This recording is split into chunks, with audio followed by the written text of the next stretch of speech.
लासलगावहून दिल्लीला कांदा घेऊन निघालेली ट्रेन अडवण्याचा शेतकऱ्यांकडून प्रयत्न। कांदा दिल्लीला पाठवू नये शेतकऱ्यांची मागणी। कांद्याचे भाव पाडण्यासाठी सडका कांदा दिल्लीला पाठवला जात असल्याचा आरोप।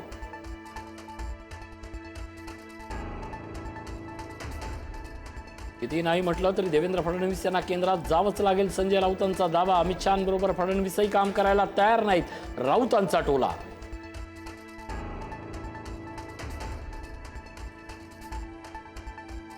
अखेर महायुतीचा महामंडळ वाटपाचा फॉर्म्युला ठरला। भाजप 49, शिवसेना 29 आणि राष्ट्रवादीला 22% या प्रमाणात महामंडळाचं होणार वाटप। 110 महामंडळ संस्थांचं रखडलेलं वाटप महिनाभरात होणार।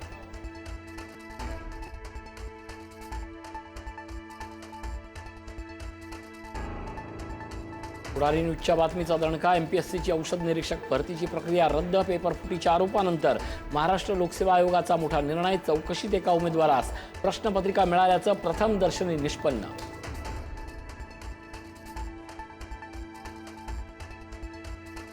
रिक्षा टॅक्सी चालकांना मराठी शिकण्यासाठी 4 महिन्याचा कालावधी। परिवहन मंत्री प्रताप सरनाईक यांची माहिती।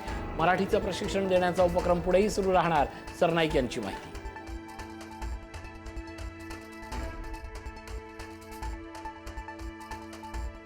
मराठी भाषेच्या सक्तीविरोधात रिक्षा आणि टॅक्सी चालकांच्या हायकोर्टात धाव। सरकारच्या निर्णयानं मूलभूत अधिकारांचं उल्लंघन होत असल्याचा आरोप। निर्णय मोटार वाहन कायद्याच्या विरोधात असल्याचा याचिकेत दावा।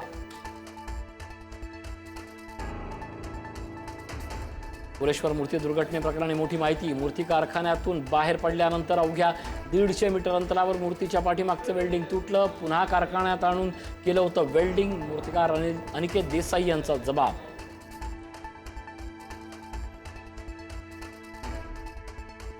पुण्यात आदिवासी विद्यार्थ्यांचं उपोषण अजूनही सुरूच।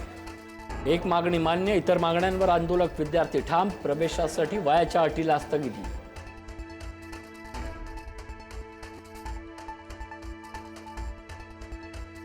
लाडक्या बहिणींना सरकारची रक्षाबंधनाची भेट। जुलै महिन्याचा हप्ता खात्यात जमा होण्यास सुरुवात। 2 ते 3 दिवसात हप्ता खात्यात जमा होणार।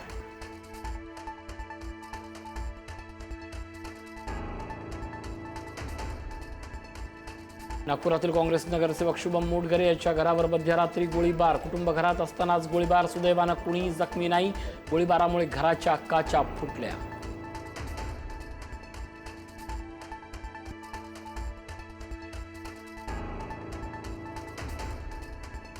पंतप्रधान मोदी साधणार खेळाडूंशी संवाद। उद्या सकाळी 11 वाजता देशभरातील खेळाडूंशी संवाद साधणार।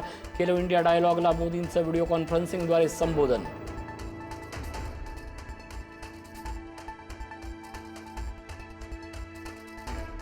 अभिनेत्री कीर्ती सॅननच्या समर्थनार्थ राहुल गांधी मैदानात। पेहरावावरून ट्रोलिंग थांबवण्याचं राहुल गांधींचं आवाहन। तर वादानंतर गिवा ज्वेलरी ब्रँडनं कीर्तीची वादग्रस्त जाहिरातच हटवली।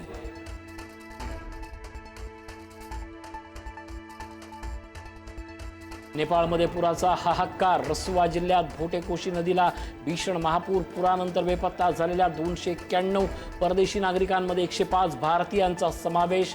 बिहारलाही सतर्कतेचा इशारा।